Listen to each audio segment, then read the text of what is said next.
Assalamualaikum warahmatullahi wabarakatuh. Alhamdulillahi nahmaduhu wa nasta'inuhu wa nastaghfiruh. Wa na'udzu billahi min sururi anfusina wa min sayyiati a'malina. Faman yahdihillahu fala mudilla lahu wa may yudlilhu fala hadiyalah. Summa salatu wassalamu ala ma la nabiyya ba'dah. Sayyidina wa habibina wa syafi'ina wa qurrati a'yunina Muhammad ibn Abdullah wa ala alihi wa sahbihi wa man tabi'ahu huda ila yaumil qiyamah. Amma ba'du, para pemirsa Damai Indonesiaku di mana Anda berada. Bapak hadirin rahimakumullah yang insyaallah sama-sama dimuliakan Allah Subhanahu wa taala. Alhamdulillah dengan izin Allah pada kesempatan siang menuju sore ini kita bisa bertatap muka dan bermuajah kembali. Di satu majlis yang mulia, yang mudah-mudahan hadir dan duduknya kita di majlis ini, baik yang ada di tempat ini maupun Bapak Ibu Saudara yang ada di rumah, mudah-mudahan Allah berikan kepada kita jalan untuk menuju surganya Allah Subhanahu wa taala.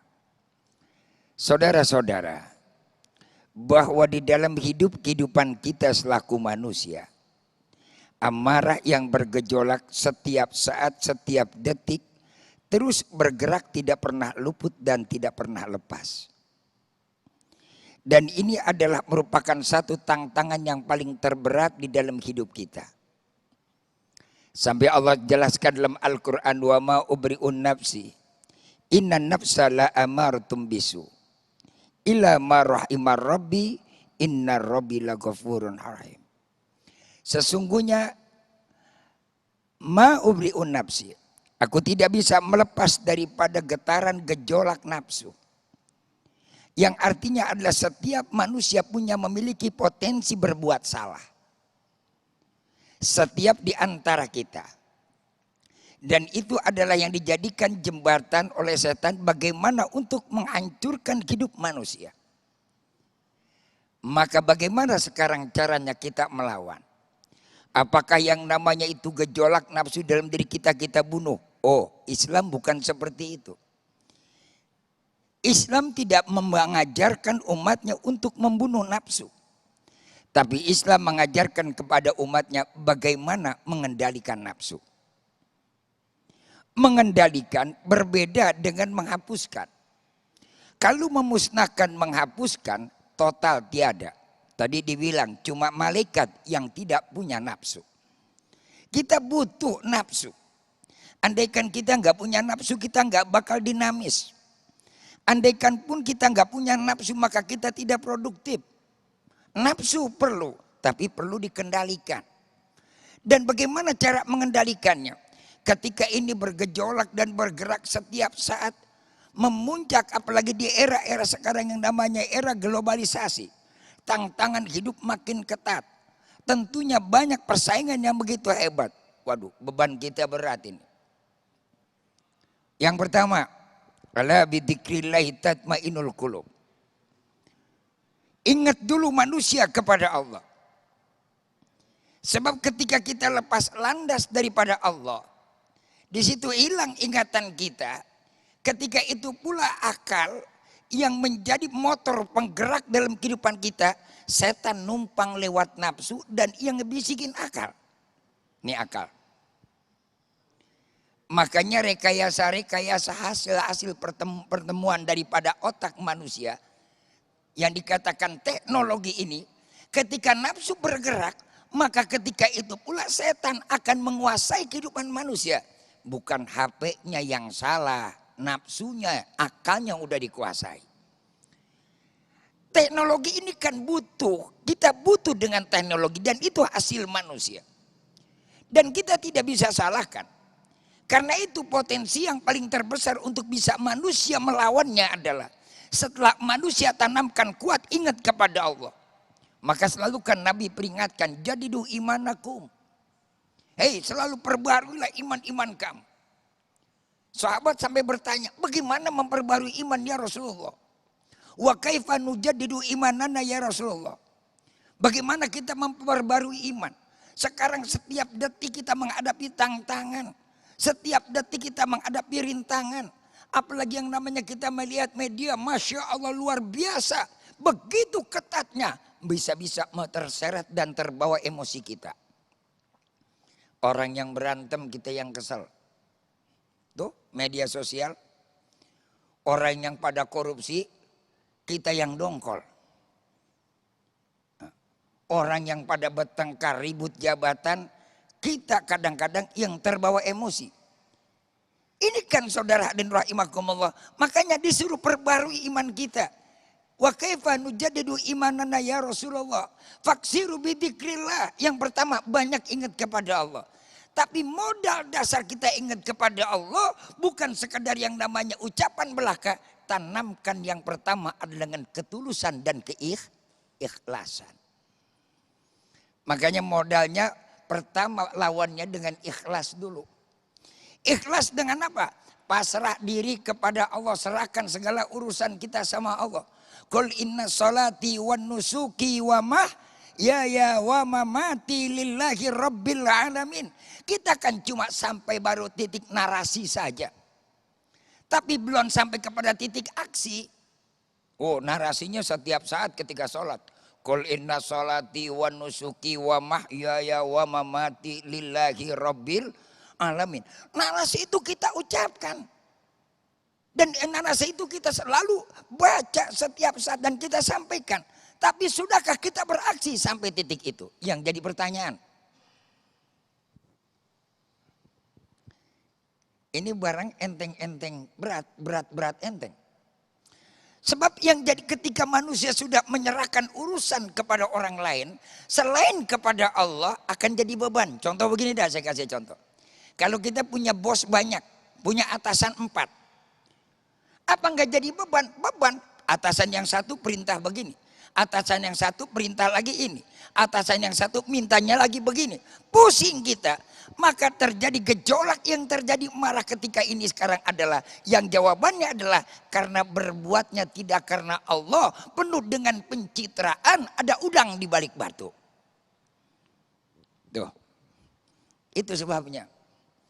Orang kalau dia mulus-mulus aja karena Allah. Selesai bebas kok. Ya, ibarat kayak orang masuk ke kamar mandi ketika buang hajat. Kan dia tulus, dia buang semua. Biarpun habis makan ayam gak ada yang dia cari. Nah, bagaimana kelanjutannya kita ikuti pada segmen berikutnya dah.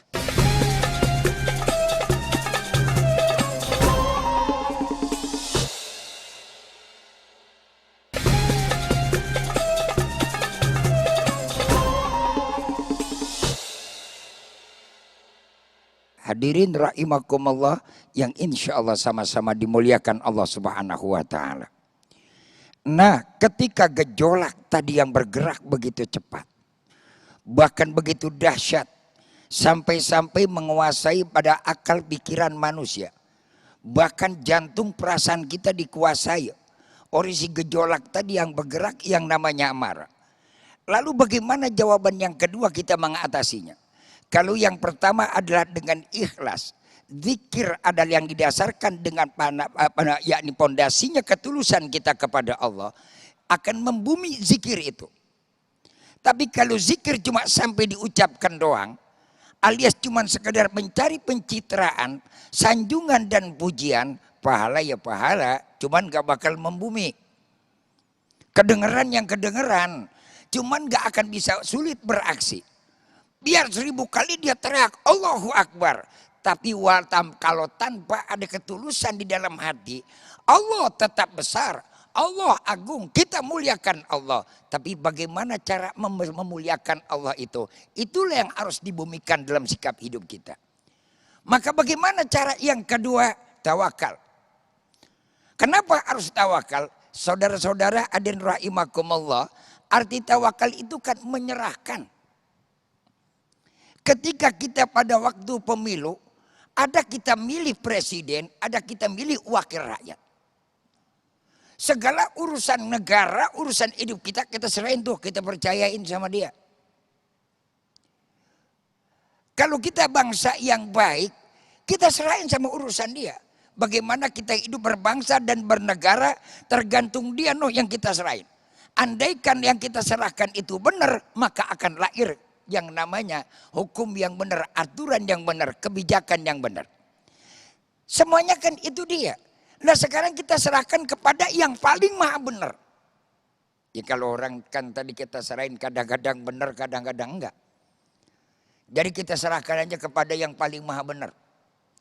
Yang paling maha benar, yang paling maha gagah, yang dia enggak pakai dipilih. Siapa? Allah. Enggak ada orang memilih Tuhan. Kalau presiden, gubernur, wali kota, bupati 5 tahun sekali dipilih. Enggak ada orang yang namanya bikin, yuk kita bikin pemilihan Tuhan. Nah kalau Tuhan dipilih, besok Tuhan didemo. Kalau Tuhannya benar, kagak benar, Tuhannya habis diturunin. Karena itu kita punya Tuhan la ilaha illallah. Tiada Tuhan selain Allah. La ilaha al-ma'bud illallah. Tidak ada Tuhan yang disembah kecuali Allah. Bahkan Allah tegaskan dalam Al-Quran. Maliki yaumiddin. Kalau sekarang ada raja, ada penguasa-penguasa. Kalian nanti tidak bisa berkuasa. Yang kuasa aku, kata Allah. Allahu Akbar, kita serahkan tuh. Artinya apa? Kalau begitu kita pasrah, kita serahkan saja. Mas, orang berpasrah menyerah bukan tanpa usaha. Kita ikhtiar, wajib. Setelah kita ikhtiar, kita serahkan. Contoh sampai turun itu ayat. Laqad ja'akum rasulun min anfusikum. Azizun alaihi ma anittum harisun alaikum bil mu'minina raufur rahim. Bagaimana Rasul digambarkan dalam ayat itu? Rasul memiliki kemauan yang tinggi. Keinginan yang begitu mulia. Sampai-sampai Nabi memberikan satu jaminan. Memberikan syafaat kepada kita. Masya Allah. Enggak ada seorang pemimpin, tokoh, pemimpin umat yang bisa memberikan garansi kepada umatnya. Cuman baginda Rasul kanjeng Nabi kita Muhammad sallallahu alaihi wasallam. Kullu ummati yadkhulunal jannah ila man aba. Qila wa man aba ya Rasulullah, wa man ata'ani dakhalal jannah wa man asani dakhalan nar. Setiap umatku kata Nabi akan masuk surga. Ini kan jaminan. Begitu kemauannya besar Rasulullah dengan keinginan yang tinggi agar supaya mereka beriman. Fa in tawallaw faqul hasbiyallah. Kalau mereka nanti menentang, berpaling dari engkau ya Rasul, kau jangan kecewa. Kalau kau nanti pasrah kepada yang lain, nyerahkan kepada mereka, berharap dengan hasilmu, kau bakal kecewa. Faqul hasbiyallah. Serahkan itu kepadaku.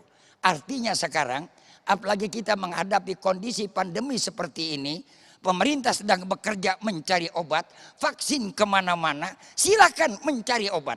Dan ikhtiar itu adalah wajib. Tapi yang menyembuhkan adalah bukan obat dan bukan dokter, adalah Allah Subhanahu wa ta'ala. Mudah-mudahan kita bisa bersua dan berjumpa lagi nanti pada segmen berikutnya.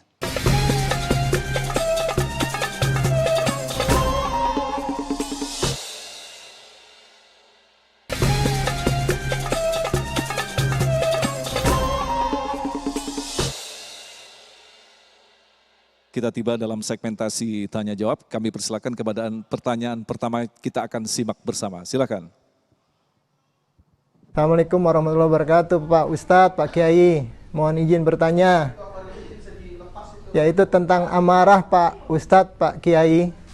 Kadang-kadang fisik kita dengan rohani tidak kompak nih Pak Ustadz. Baik dalam urusan keluarga maupun urusan kehidupan sehari-hari. Bagaimana caranya kita mengendalikan amarah supaya kita bisa meredam amarah dan selalu kita punya rasa ke Allah terus Pak Ustadz. Demikian pertanyaan saya. Assalamualaikum warahmatullahi wabarakatuh. Warahmatullahi wabarakatuh. Kiai Sumarno, silakan dijawab. Ketidaksamaan antara fisik dan rohani.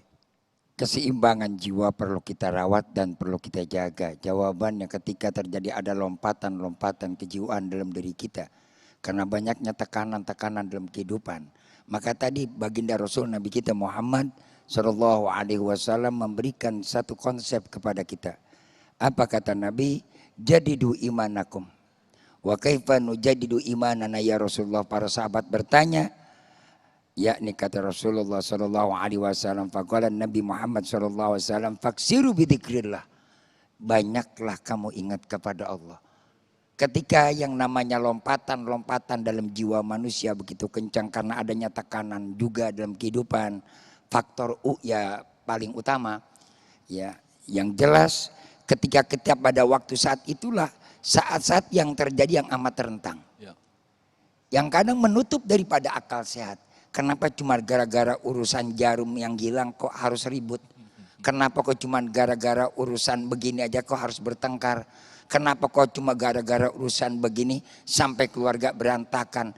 Semuanya adalah karena dorongan emosional yang tinggi meningkat tanpa ada kendali. Maka kendalinya tadi adalah faksiru bidzikrillah, banyak ingat kepada Allah Subhanahu wa Masya taala. Allah. Jadi intinya faktor U, semakin U harus semakin bijaksana begitu ya. Baik, Ustadz Fikri, pertanyaan yang terakhir. Sifat Khalifah Umar bin Khattab ketika telah memeluk Islam masih diwarnai sifat keras dan tegas. Apakah ini sebuah bentuk kemarahan? Iya, tegas dan keras ketika Sayyidina Umar bin Khattab masuk Islam adalah keras dan tegas yang terukur. Berpijaknya pada nilai-nilai kebenaran, jelas, tegas dan keras, hak dan batil. Kemudian baik dan buruk, itu tegas di situ. Dalam artian punya prinsip, ketegasannya keras, punya prinsip. Prinsipnya adalah nilai-nilai kebenaran. Sistem. Nah, Imam Ghazali pernah mengatakan begini, sebagian kita banyak yang menyangka bahwa marah, ngomel-ngomel itu bentuk dari keberanian dan keperkasaan serta ketegasan. Kata Imam Ghazali, salah, bukan begitu. Justru kalau ngomel bentuk dari keberanian, ketegasan, keperkasaan, itu bisa dikatakan kurangnya akal dan sakitnya hati. Karena memang marah-marah itu bersumber dari hati. Anania, sombong, nggak mau kalah, nggak mau dengerin omongan orang. Akibatnya perfeksionis, pengen sempurna. Padahal yang sempurna itu cuma Allah Subhanahu wa taala. Alhamdulillah rabbil alamin, hamdan syakirin, hamdan na'imin, hamdan yuafi ni'amah wa yukafi'u mazidah. Ya Rabbana lakal hamdu wa lakal syukru kama yanbaghi li jalalikal karim wa li 'azimi sultanik. Allahumma salli wa sallim afdal salatin ala as'adi makhlukatik Sayyidina wa maulana Muhammad wa ala alihi wa sahbihi wa sallim adada ma'lumatika wa midada kalimatik kullama dhakaraka dhakiruna wa ghafala an dhikrikal ghafilun. Allahumma bihaqi kitabikal mubin wa bihaqi man arsalahu rahmatan lil alamin iftah lana futuhal arifin wa sabitna ala ta'atika wal yakin wa ja'alna ya Allah min ibadikas salihin. Allahumma inna nas'alukal afwa wal afiyah wal mu'afata daimah wa nas'aluka ridhaka wal jannah wa na'udzubika min sakhatika wan nar. Ya alim asri minna la tatiki sitra anna wa afina wa afu anna wa kullana haitsu kunna rabbana atina fid dunya hasanah wa fil akhirati hasanah wa qina adzabannar. Subhana rabbika rabbil izzati amma yasifun wa salamun alal mursalin walhamdulillahi rabbil alamin. Assalamualaikum warahmatullahi wabarakatuh.